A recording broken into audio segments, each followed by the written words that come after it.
Questa è la più grande moschea degli Emirati Arabi e si trova ad Abu Dhabi.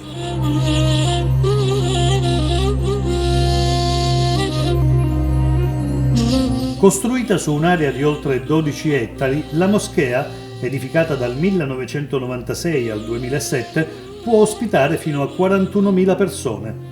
Realizzata da 38 imprese che hanno impiegato oltre 3.000 operai, la struttura è stata edificata con materiali naturali di lunga durata come marmo, oro, gemme semi-preziose, cristalli e ceramiche. Da ognuno dei 4 angoli della corte interna, che si estende per circa 17.000 metri quadrati, si innalza un minareto di 107 metri d'altezza e le 96 colonne interne di marmo sono intarsiate con la madreperla. Gli archi sono sostanzialmente moreschi, mentre i minareti sono in stile arabo classico. Gli specchi d'acqua lungo i portici riflettono le colonne della moschea, che di notte diventano colorate.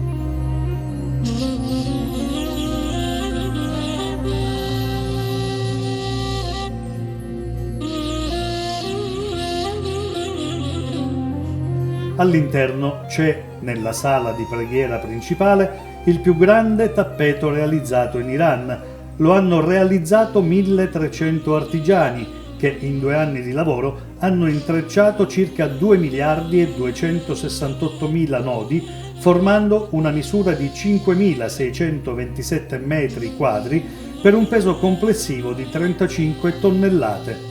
Pensate che per trasportarlo sono stati utilizzati 3 aerei.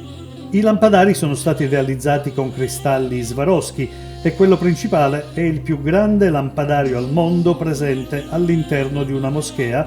È il terzo in assoluto più grande del mondo, con un diametro di 10 metri e un'altezza di 15 metri.